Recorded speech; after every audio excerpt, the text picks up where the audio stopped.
Welcome to the Refugee Youth Podcast.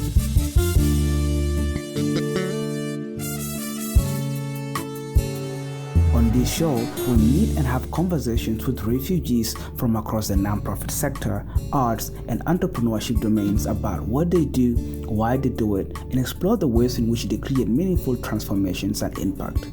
I'm your host, Jackson Asoro from Platform Africa, and today I'm pleased to be joined by Franko Lokunyumi, a South Sudanese refugee artist in Uganda who is using music in peace building. Franko, thank you for being with us today on the Refugee Youth Podcast.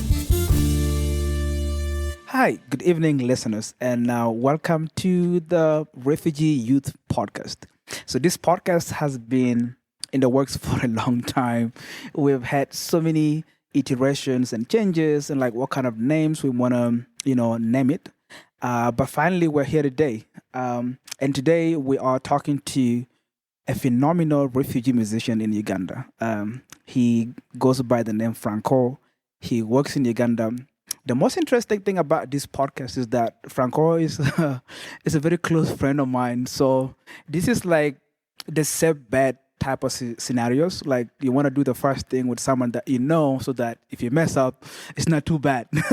So Franko, you're welcome to the Refugee Youth Podcast.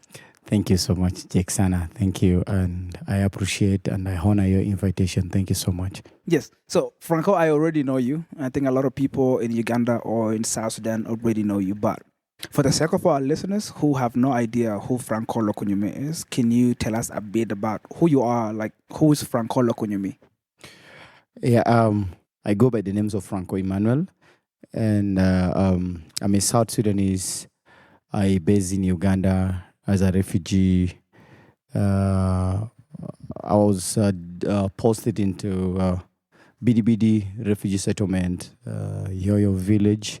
Yeah, I am happy that I am here today. Yeah. I just want to give a little bit of context to our listeners. So, BDBD is the largest refugee camp in Uganda, and Franko comes from there. So, Franko, let's just jump straight to it. Like, you coming to Uganda was a storm for a lot of different reasons.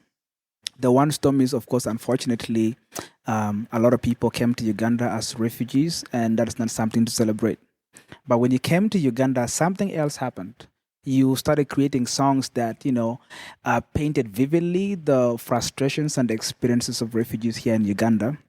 And one might argue that, you started channeling your pain into music. And one song that, you made that was really a big hit was the song Tail Yolo, which I think translates to My Heart Pains or My Heart Hurts, if I get the translation correct. But that song was a big hit. Can you tell me about the inspiration behind that song? Like what events triggered you to pen down those lyrics and the song? Like, can you just walk us back to the time you worked on that song? I think, as what I said, that I'm a social worker, and I think voicing the issues in the community is one of the core thing that I always do. People were going through the same thing I was going through. They were carrying a lot of heart pain. Others are carrying a lot of pain in their hearts, and there is a lot that people are going through. But I think for me, I took it because I already have a feeling like if I sing this out, it would really reach many people. So I started voicing our concerns as South Sudanese who are already posted into the refugee camp. Their life alone, I was putting myself. Everything that I sang in that song, it's about me. It's not about anyone. It was me. I was singing me. I was the one feeling the pain. Yeah, because when I came, things were not that easy. Like you came from a different life and then you brought to a life that it's very hard. Everything is hard. I remember the time when, I'm sorry to say this, it gets me more emotional, reaching to a level where we have to bury some people who have no relatives. Like we are the one burying them. So it was really something so painful, and I think it was not a good thing as a human being to experience. So whatever song that I sang, the pain was in me more than any other person, but I think I was singing myself than anybody. So reflecting back on the song, first of all, you talk about like the life in the refugee camp. Yeah, sure. We'll go to the song later, but just for now, let's paint the picture for the people who are listening. One, you talk about the life in the refugee camp. You talk about how difficult is it for people to go get food from the food ration or food distribution centers in the refugee camp?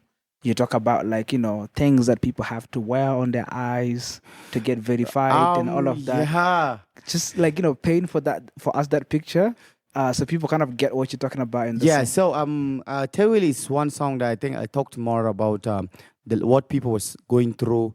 One, standing in a line where it was very hot. You have to be in the line. What we didn't know before, but we have to be standing in the line to receive food. That's one. And then, of course, we were used to, in our place, we used to be farmers. We are people who are brought up in agriculture ground. So we do farming. But we have reached to a level where you're always restricted to eat only one type of sauce. If you want to change, you have to change beans to beans and beans to beans itself. So it was hard because there was no money, there was no nothing with us. That's why you find when I sang about even a daily you eat beans, of course. The other one is you eat sometimes without salt.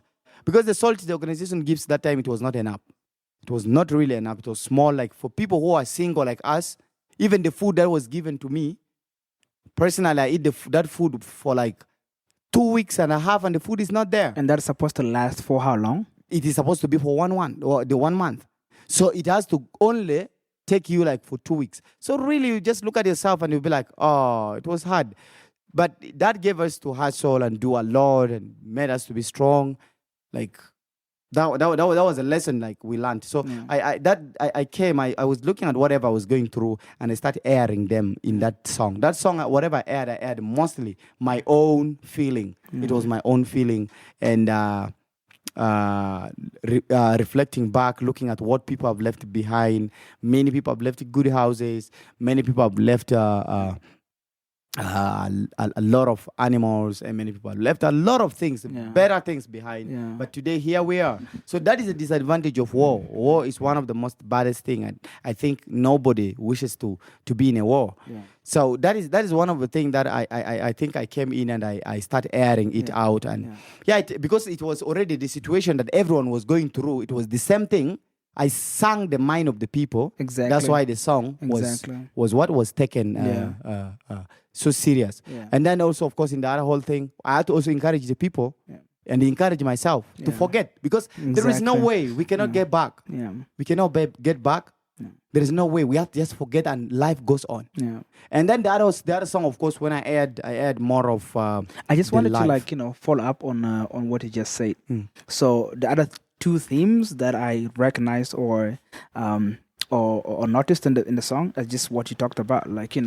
We as an organization in the refugee camp, we have done a lot of trauma healing programs, and in each event that we hold, there's very common stories that we hear, and the stories are people feel that in the refugee camp they are sort of boxed in a world that they cannot run away from. They have left homes. They have left properties, they have left their educational prospects and all of that. And they're in a place where there's no opportunities. And you paint that picture beautifully in the song.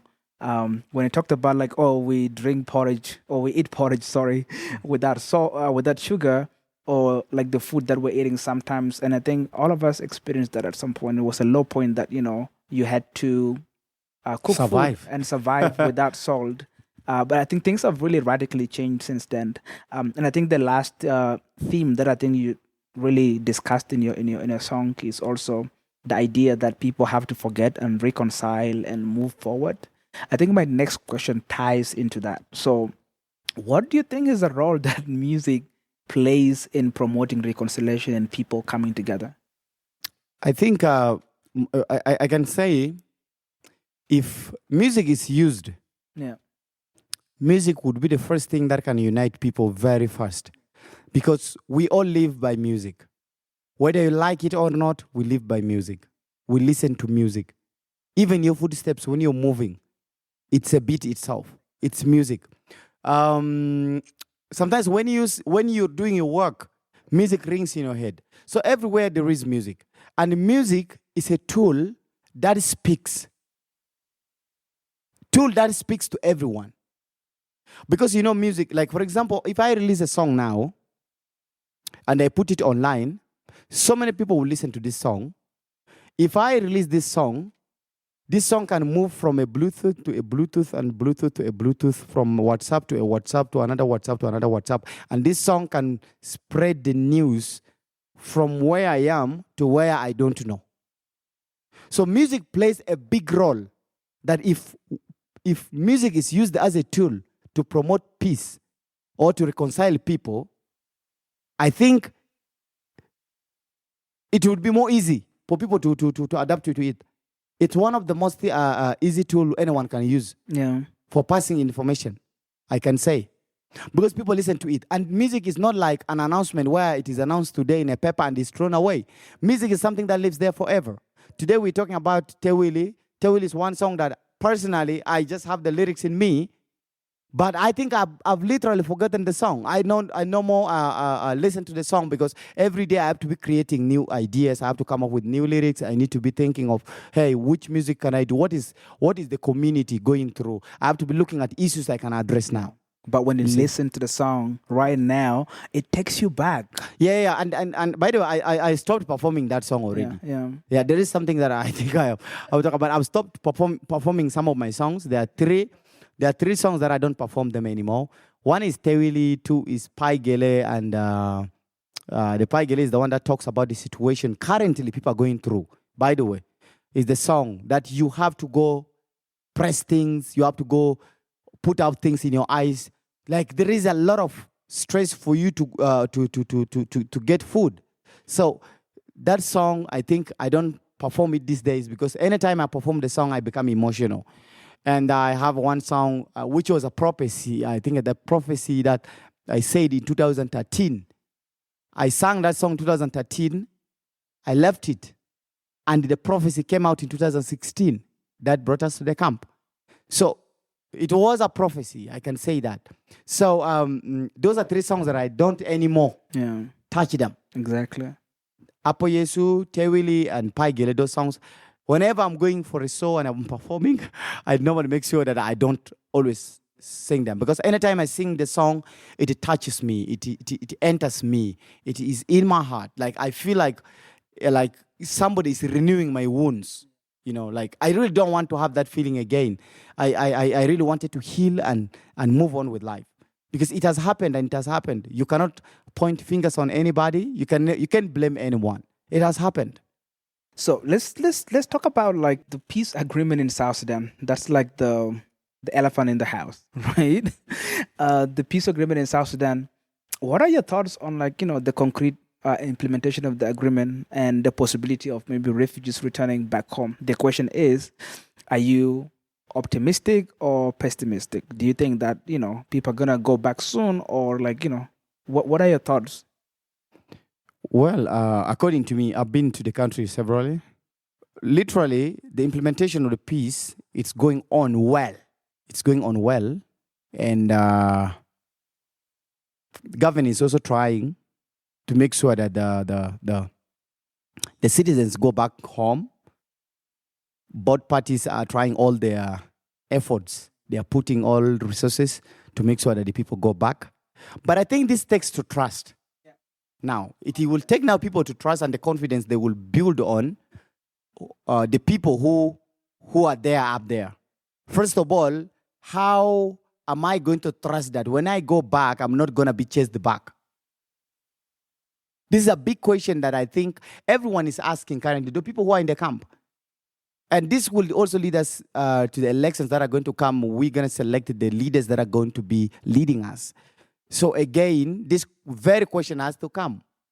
Like, how am I so sure that I have to go back and do the elections and I will be safe again? You see, there is a lot of questions that people are asking. But to me personally, I can say South Sudan is better than the South Sudan we used to have in 2018, 19, or 17 there. It's better than that. South Sudan is much better. I can see that I think the peace process is moving on well. When people are committed really to it, it can be, it can really fruits and people can go back. That's one of the things that I think I can say about the going of the people back to South Sudan. It is a key thing, but there is a trust issue. Yeah. I like that point that you made, and I think I resonate with that point as well.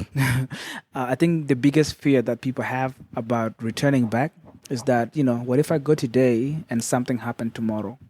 And I think for South Sudanese, there are big events that seem to trigger fear specifically. So, for example, election, like you mentioned, a lot of people think that, what if they disagree again with the results or whatever, what is going to happen? So I think that I agree with your point. And, we are hoping that if the South Sudanese leaders are listening to this podcast, they should figure ways how to, build that confidence and trust with the citizens again so that people can look forward to returning back to their homes and rebuilding. So, and to be honest, people wants to go back home. It is not just like what I said. It is a serious need. It is not a want, but it's a need that people want to go back home. They really feel like if tomorrow they will say, hey, it is safe, everyone else will come home. Trust me, no one will be in the refugee settlement. No one is happy to be in the refugee settlement as I talk. If you're happy to be in the refugee settlement, that means maybe you are a very lazy person. Yeah. Yeah, to be honest. Because some of us, like where I was put in, it was rocky everywhere. We were building on top of rock. Our tukuls were all on top of rock. So how will you cultivate? How will you cultivate? And I'm hearing most people saying, hey, ratio has been reduced and maybe ratio even is going to go down because I think emergency has gone. Organizations will soon look at supporting people to do to get their own foods. Yeah, so from aid, they're moving to development programs. You see? Yeah. So if they're moving now to development programs, how about people like those in Bidibidi who are put in a place where it is hard to cultivate? How about them? Where will they cultivate? You see? So these people, if you ask this question, they will be like, hey, I want to go back home. And it's hard because we have a fertile land that we want to go and cultivate. Personally, I'm an agriculturalist. I was brought up with agriculture. Up to today, I grew up in agriculture and I am an agriculturalist. Exactly. So I can go back home and I start making, I start digging and I start getting my own food in my own garden. A small garden that I feed myself. I am able to pay my children to school. I'm able to pay myself some of the bills. I can be okay than being there. So no one is happy that they're here. Yeah. People really want to go home.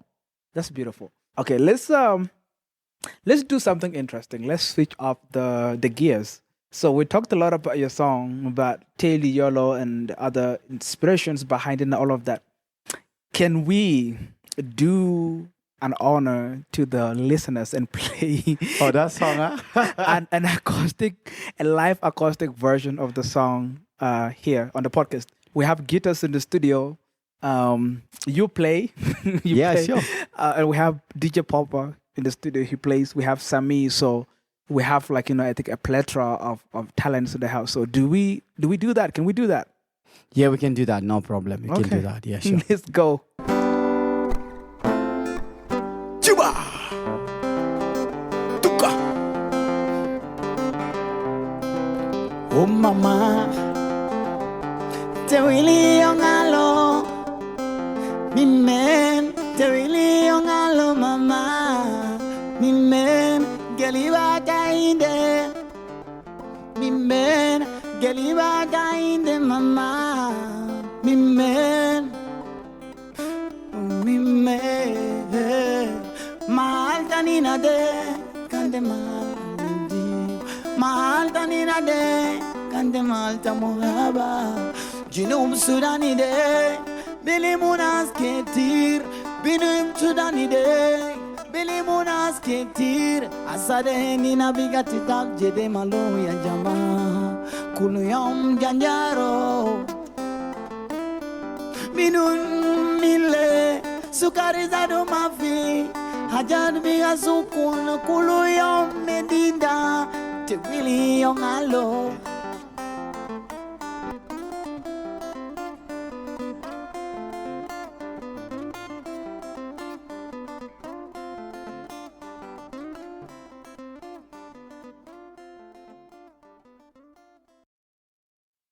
Man, that was wonderful. To hear just like the live version of the song. I'm a huge fan of live music, and I think it's because like you can feel the emotions of the person in the song, and it's really just played in real time, and the talents, the guitars, and all of that. I thought that was really wonderful. So for the people who don't understand Kakwa or any of the Bari languages, what Franco did is a very beautiful, almost really like just you could think of him as a painter painting an image, right? When people came to the refugee camp, I think the concept of lining up in queues to go get food was basically a black box. Like no one imagined or, thought in the wildest dreams that they would be lining up to get food. um, and also the other thing that happened, like when we moved to the refugee camp, we, of course, the food rations that you get is you get beans and then you get flour that is either maize or whatever.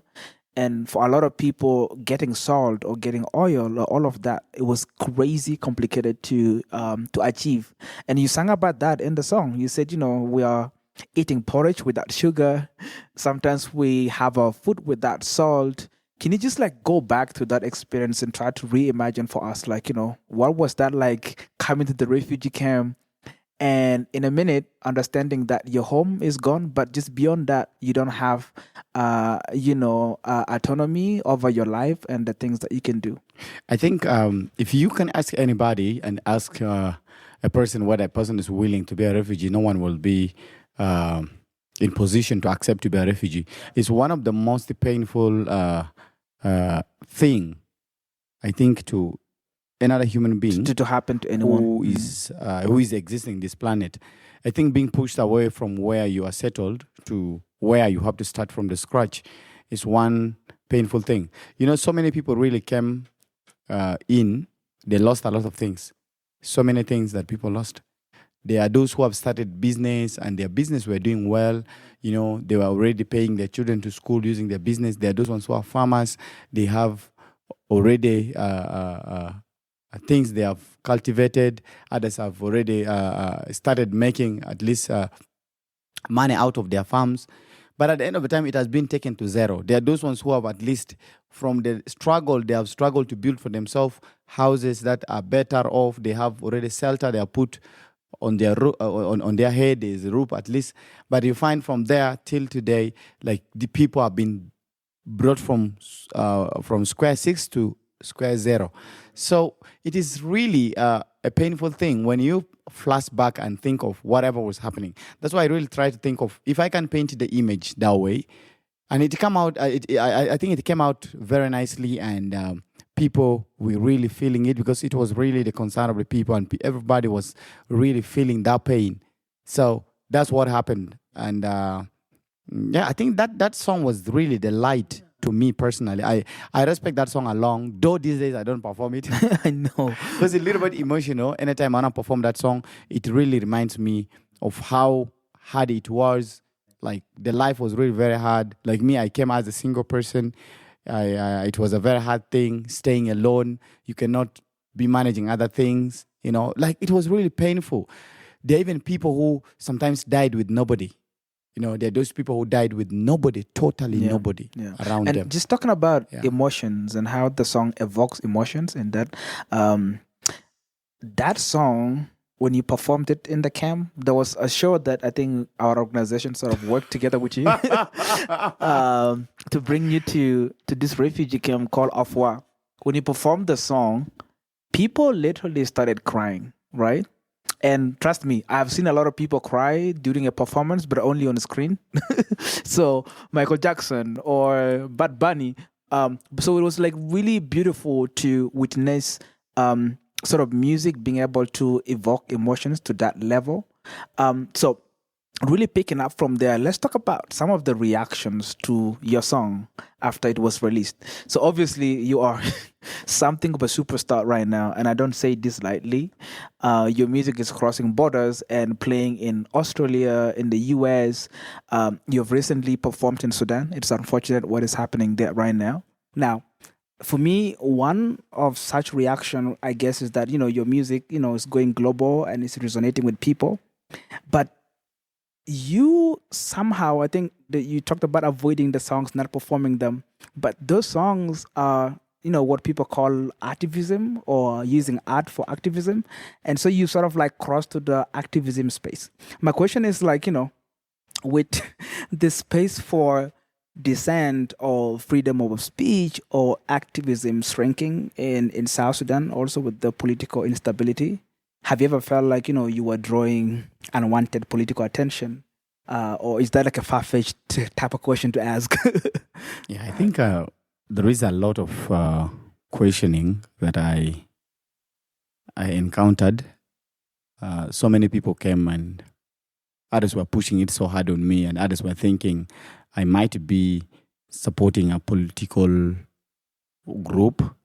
But at the end of the time, when they sat and they analyzed me, first of all, my life, and they analyzed my intentions and everything about me, they realized that I'm a non-partisan, but standing with the minority and standing with the ones who are affected, and standing by ourselves, we who are already affected. Yes, I can say that. And I remember the time when I went to Yale to perform, I had to be questioned by some security men asking me, what is the meaning of this song?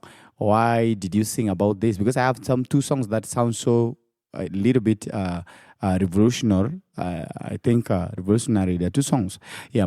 So they were asking me, and I had to give answer. When I gave answer, they were like, but what they got was different. That means somebody translated it in a wrong way. The person translated it differently to the people. But when I explained, of course, people understood me, and they understood what exactly I was doing. I was non-partisan in all these things.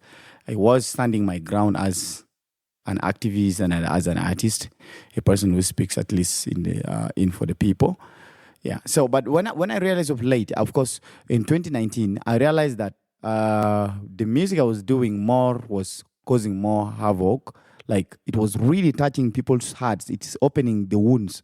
So I thought of, if I can do music that will give people joy, will make them laugh, will make them smile, will make them, when they listen to it, will make them nod their head.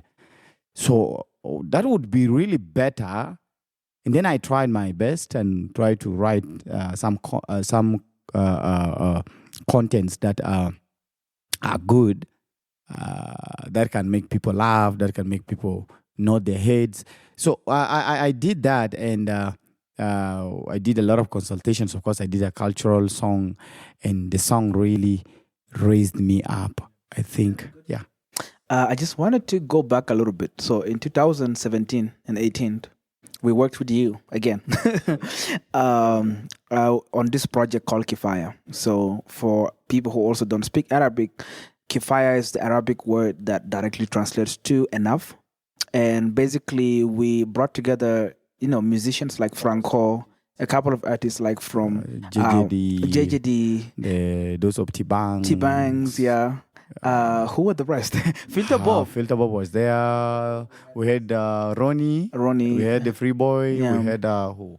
I think we had those of Deo. We had Mark Bro. We had Jackie Ayuji. We had Pasha Amor. Yeah. Yeah. Who was that? Like there was the lady, the girl who raps. Yeah, Samsi Sam. But there was the girl Nikki. Yeah. But just I wanted to talk about that project a little bit. So, music has been really influential in reaching out to the masses, right? And musicians have, become messengers, whether directly or indirectly. The music that they make helps really informs people's decisions, but also really aware people on issues. When the conflict happened, Crazy Fox went viral with this song, Anamamashi. Yeah, He spoke about, like, I'm not running from the country because I've done this before. Whatever happens to me.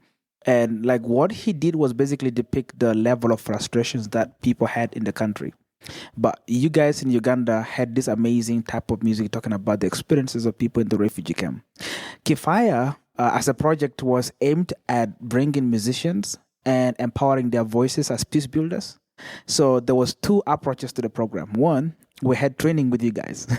So understanding, what hate speech is, how do you counter hate speech. We also talked about like really dealing with extremism, but also the ideas of people thinking that community X or that are responsible for the conflict. and so increasing the tension between people in the refugee camp. Can you walk us back to that event? How was that event impactful for you as a musician? And what do you think can be done to bring more musicians to programs that, empower their voices as peace builders? Yeah, I think the KIFAYA project was a very good project that it could not only end with the musicians, but to everybody. And I think the community needs that project. They need that program, like especially the hate speech program. Our people are ignorant about it. They are really ignorant about the hate speech. Like, they are not well versed. They are not well informed about it. Personally, I was not informed about it. I didn't know anything. Like me, when I come on social media, I post anything. Yeah. I don't care what it takes. But something happened, of course, that very time. I lost my Facebook account because I think I was blocked of saying something which was not right. Like teasing someone online, which was not a good thing. But I think after learning from there, I started becoming so careful and start acting the right way and start becoming at least a good person who speaks more about positive things, not mocking people, not bullying people. So that project to me, it really helped me as an individual. I really learned a lot from it. And secondly, artists were able to showcase their talent. Yeah. There are those ones that, yes, who did not perform. I think that time I also do perform, but I've never performed in such kind of event. Yeah. But I think many artists got the platform that time because the crowd was huge. Like, people turned up. Yeah. People turned up. I think we had close to 30,000 people. Yes. Yeah. People turned up and it was really massive and it was large. And I enjoyed my performance as individual. I was honored that I had the crowd and people were so excited seeing me coming on stage. There are those ones who wanted really to see me, but it was hard. They didn't get the chance to see me. So when the time when I was coming on stage, I saw the joy in the people's faces and I felt myself like, I can be a small king. Yeah. I wanted to dive to the song a little bit. So the song right now on Facebook has over 60K views, which I think is phenomenal. But let's go back to the concert that you guys staged in the refugee camp. So earlier on, I was talking about the program having two sort of prongs or phases. So one was training with the musicians, but the second part was like these musicians staging a concert that brought over 30,000 people. No, but you see, before maybe you say that, I think all the artists who participated in that program and the one who participated in that KIFAYA project, most of them are really doing well, and most of them are the smart artists, I can say. Because look, that training did not go for free. I can say this. Look, unless you're that kind of person who is so dumb that you just went there for the sake of you being invited to attend. But if you're a person who wanted to come up with something, you might have used that for your own growth. And like I'm happy that most of these artists, I can talk of the JJD, I can talk of Samsi, Sam, I can talk of most of these guys. They're really volunteering with most of these organizations, participating in building peace. Yeah. Yeah. I think what you're saying is that one of the success stories also of that program is that Samsi, for example, right now, he has an organization. It's an organization that really works between the intersection of peace building and arts or music. And I can say the same, I can talk of most of these guys like Mulolo. Yeah. Of course, that thing changed his whatever, his mindset and perception and everything. Of, things, of course, when he felt, of course, he has been with the artist and it was really good that you can be with the artist. He was not by then in school, but he had to really come to school and he's graduating soon. So all of us, like me personally, I was not also in school, but what did I do? I had to come to school. That I finished, of course, I am waiting for my graduation. Now, you see, so it really impacted a lot because we had to interact with the different artists. People that we didn't meet with them before, we had to share different ideas, how to work together, how to grow as a person, as an artist, as an artist, how to be even as an artist. Because the training did not only limit. The training was really meant for the artist to check on how they behave in the society and how they can do their things in the society. So I think basically that training has built so many of the artists. Those who participated during that time, I am happy that all of them are doing well. No one is doing bad. I want to talk about the concert again. Sorry, I'm not moving from the concert. So the concert, I think for me, one overlooked element of it was the fact that like over the 30,000 people that came together, there are people from very different ethnic groups, right? If you look at the conflict in South Sudan, it took a very ethnic landscape, right? So Kakuas or Nuers or Bari people, whatever, and so on, they were, by the nature of the conflict, meant to be antagonistic towards each other. In the refugee camp, there were tensions. We remember in 2018, there was a conflict that happened in Tika between communities. The concert brought people together of different cultural groups and different ethnic origins together. They performed, celebrated, reconciled. And I think that was one way that, a lot of people could not imagine peace happening. Usually when we talk about peace building, people talk about workshop, flip charts and boards, showing visual aids to people of what peace or conflict is. But music sort of played a role that was able to do what I think it took, even as an organization, many years to achieve.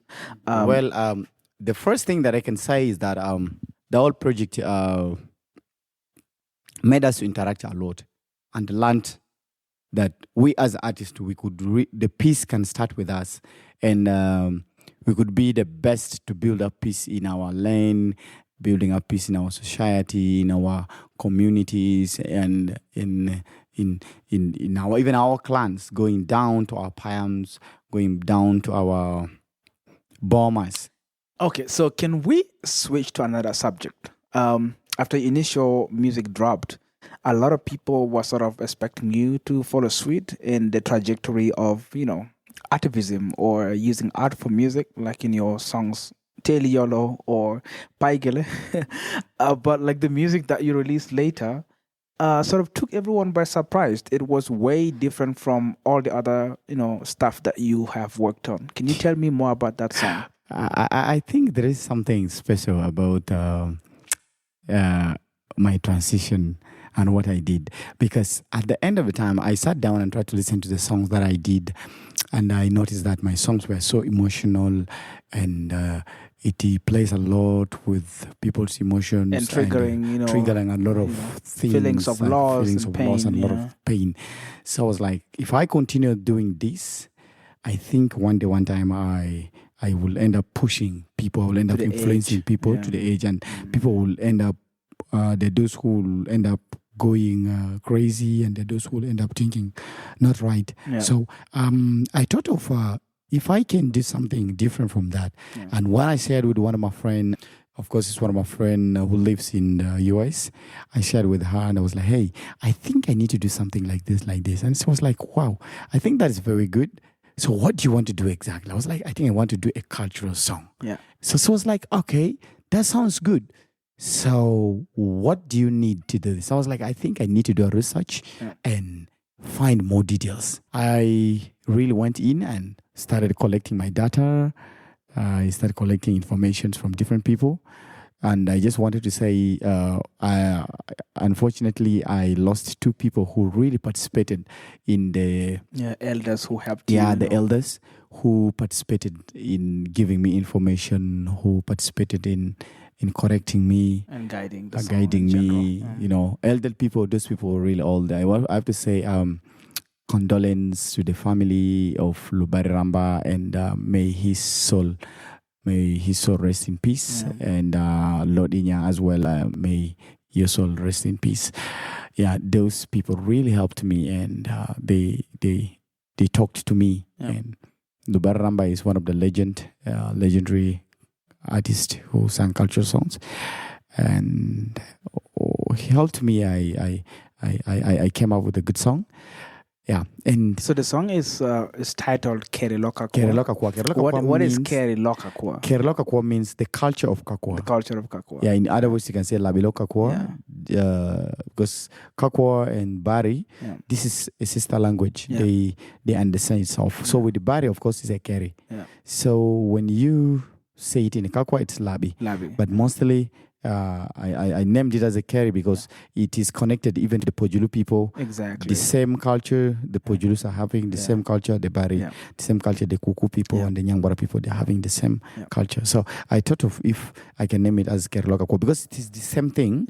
Though some people felt like the word the Kakwa dominated a lot in the song. Yeah, I'll come to that. Let's talk about, what you talk about in the song. You talk about, how marriages used to happen. The marriage of Kakwa. And also, used to just be. start from there and talk about like the other things that you also talked about briefly in the song so people can get an idea. Yes, and the song talks more about the cultural the cultural diversity and the values of the Kakwa people. Talking about the values of the Kakwa people, of course, there are many good things about the Kakwa people. And the Kakwa people are loving people. The Kakwa people are humble, tolerant, and patient people. They are peaceful people. So I had to bring in the marriage itself of the Kakwa people. So it's easier to marry in Kakwa. Everything was really very good. Like marriage of Kakwa is not bad. Like if you want to marry Kakwa, there is not so much stress because everything is cheaper. So I think I was bringing in the process of if a man wants to get married to a Kakwa, for example, you're a man and you want to marry a Kakwa lady, what are those things that used to happen? So my grandfather used to be a very good person. He tells me stories about how they used to be with their girlfriends, and he tells me how conceive happens, and told me how their great grandparents used to be, like things from the 18s to the 19s. So he shared with me, and I think it was a very good thing. I thought if I can really come up with something that can suit that angle. So in that song, when I sat down, I tried to talk of that. Then I talked also about the borderlines where the Kakwa people are. Who the borders? So Kakwa are bordering these people. Kakwa are bordering the Lubaras, Pojulu, the Kuku people. Kakwa are bordering the Mondo, the Makaraka, the Kilikos. The Kakwas have the borders that are the other side. So I think I was like, hey, I think if I can also document about the location of the Kakwa people and the people they are bordering with and their relationship with these people, it's very important. So I really did that, and you realize it really came out because I was really doing a lot of research because that one is very, very hard thing to do. First of all, talking about the geographical location of the Kakwa, the border of Kakwa people, who are they bordering? If I mess it up, that means the whole song will be a trash. Exactly. So I didn't want to really mess it up. I had to really look for information and find where exactly these people are located, who are these people, and find more about them. And I did. And really the song was received. Trust me, the song went itself. Nobody promoted the song. Personally, I didn't promote that song. The song went. And it was loved everywhere. And not loved only by the Kakwa people, but any person who understands the meaning of the song and a person who listens to the song. Exactly. Yes. I think my first encounter with the song was on a Facebook Live. Yeah. Someone was doing a Facebook Live. Someone who's not in Africa. Someone at the By the United way, States. It was funny, the song, how it was released. I think I did the song, and my friend Nelly is one of my friends that I think we normally have a lot of jazz with her. And I sent her, I was like, the first time I wanted her to listen to the song and telling me how the song was. I sent her the song first. I was like, listen to this song. Do you think it's a good song I can release? Before I come to know, boom, when they were having, of course, there is a convention that was taking place. Immediately in that program, poof, She played the song in the whatever in the event.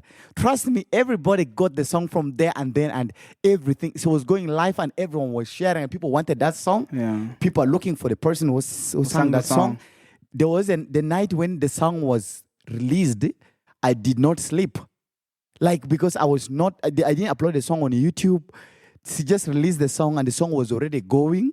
Like, it was moving from WhatsApp to WhatsApp. And I was like, man. Like, people call me. They don't even whom I don't know. They get my number from my page and call me and say, Franko, thank you. Yeah. We love this song. Can you send me the song? Like, I really got a lot of pleasures from people. Yeah. I got a lot of appreciations. And there are those ones who have really supported me both financially and those who talked to me. Like, I was really excited. I did not know what to do. The next thing to do, I could not even post the song. Yeah. Trust me, that song I didn't have it in my YouTube, whatever in my YouTube. Yeah, because I saw a bunch of people post the song. The song. I really didn't post the song. And most of them like have 17K, 18K views. And it's crazy. But let's talk about something else. Your song, Kerala Kakwa, is not only loved in the Kakwa community. Yes. Pojulus love the song. Yeah, that's why I perform in most weddings for Pojulu and Pojulus, the Kelikos, like Bari, even the Mundari these days. I perform in weddings, different weddings. They invite me for that. I thought that was really impressive. I think I actually heard the first demo of Yay when it was just a skeleton. It was different. It was a skeleton. And for me, so I'm a person who believes really strongly in the fact that if something is not broken, don't fix it. You are the opposite. Like the song, the demo you sent me, I'm like, this is good to go. But you went back to the studio, broke it down. Yeah, that's what I do. Rebuild it again. Tell me about that. like what I do most is that I can record a song and the song can take 1 year in the studio. Yeah, I record and until the producer becomes very angry with me. It's like, get out of here. So I wanted to talk about something else. You have made a name for yourself. Franko Lokunyumi. It's a name you can deny. Like if you go on Google and you type Franko, Google is likely to suggest for you Lokunyumi as the next name. So you are basically like being impactful as an artist in your generation, but I'm sure that your music is gonna, impact even like the next generations. So let's talk about being a good musician. According to you, what are the lessons that you learned along the way? Like, for someone to be a good musician, what are those boxes that he needs to check on? Like, what are your tips for upcoming musicians? 3 things is that if you want to do good music, you should learn to respect each and everyone. Yeah. You have to respect everybody. You need to be down to earth in a sense that your fans are your bosses, whether you like it or not. Secondly, learn to accept corrections. Mm-hmm. I think that's really key. Learn to accept corrections. The other thing is be a good listener. Very good. Be a good listener. You listen to someone. Whatever you listen, the good ones you pick it, the bad ones you throw them away. Yeah. But how do you know if a feedback is positive or negative? Of course, you sit down and analyze the person. Okay. Yes. And then the other thing is be ready to learn. Okay. As an artist, of course, you should learn every day. You should be listening to music every day. Yeah. You should do. You have to challenge yourself. I am fighting the me of 2013. I was fighting the me of 2013. Yeah. In 2018, 19, I was fighting that me. Yeah. Until I kicked that me out. And then today I am fighting the me of 2018, 19, and 20. Yeah. So I'm fighting that me now. Yeah. So basically being able to challenge yourself and to evolve as a person. Yes, like I have to be challenging myself every day. I need to put myself in a challenge. Like I need to do better than what I was. Cool. So I wanted to ask you something. And maybe this is just to wind up the conversation that I think has been really beautiful and impactful for me personally, and I think for the listeners as well. Let's talk about who are the people that you admire in the music industry. Like if someone gives you $1 million right now to make a collaboration with the big musician, who are the 3 key people that you want to see, you want to work with? And I'm hoping that people who listen to this podcast can make this happen. Yeah, I think I have some names that I could really Let's go for over because them. all artists are good. Yeah. Trust me, all artists are But good. like, who are the three people that, as Franco, you want to collaborate with? In Congo, I can go for the two people. I can go in Congo. I can go for Kofi. I can go for Fali, Yeah. Ipupa. And in Uganda, I can go for Kenzo. I can go for wait, this female artist that I like her. Spice Diana? Spice. Yeah. Hey, you guys just speaking my mind. Yeah. I like Spice. What about in Kenya? In Kenya? I think I go for Bien. Ooh, my God. And Will Paul. Or These Benson. Yeah, Will I think Paul or Benson is- Benson. yeah, Yes. Benson, I think I he's, think I listened to Benson. yeah, Yes. he's Benson is a amazing. good guy. And then I think Will Paul is good. In Nigeria, in Tanzania, I can go for Diamond, Platinums. Rayvanny, or go for Mbosso. That guy Bosso is wonderful. I think he's Yes. underrated. People he's don't underrated. So. give him the same spotlight like they do to the other, Wasafi artists. But I think Yes. he's amazing.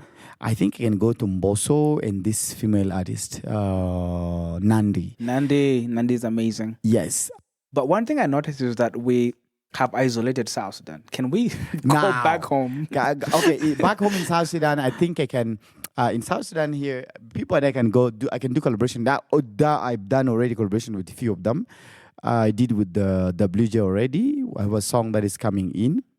I think the other person who is little dynamic, good, and I love to work one day with him is Kembe.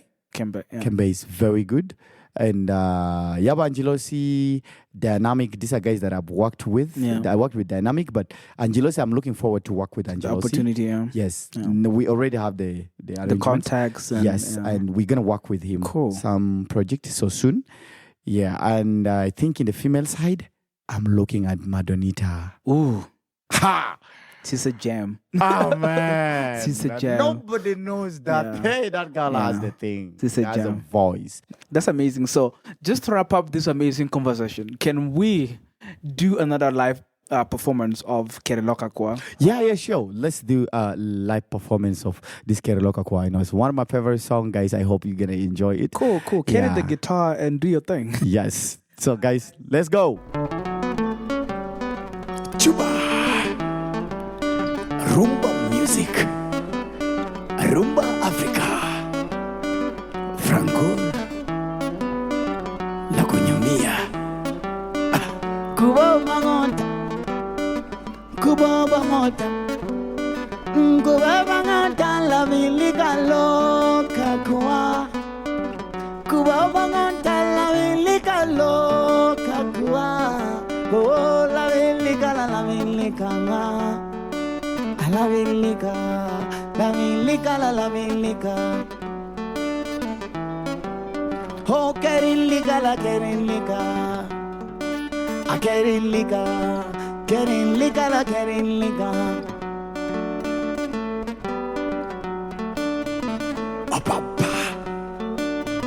Listen. Takitanga tikilo likikirito tikakuwa. Tukukitanga tikilo likikirito tikakuwa. Kakuwa katalaga kulukongo. Kakuwa katalaga tikoboko. Kakuwa katalaga timorongo. Kakuwa katalaga tiye. Iya sali ya musala ya belekele. Todi nenga tinga kilo kutunaba. Todi nenga tinga kilo kutunaba. Takikaradi ya kanyara ya kaloko kakuwa kila katoyi.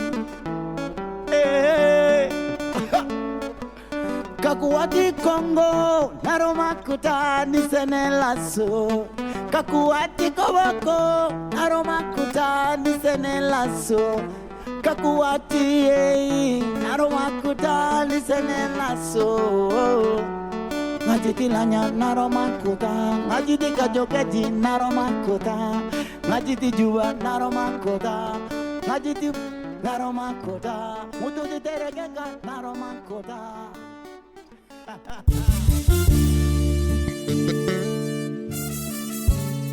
The The Refugee Youth Podcast is produced and edited by Jackson Asoro. Original music by DJ Pauper, Sammy Divine, and Justman Perfection. This podcast is produced through support from the Asknet Network Project by the Rock Agency for Open Culture and Critical Transformation, with funding from the BMZ, the German Federal Ministry for Economic Cooperation and Development.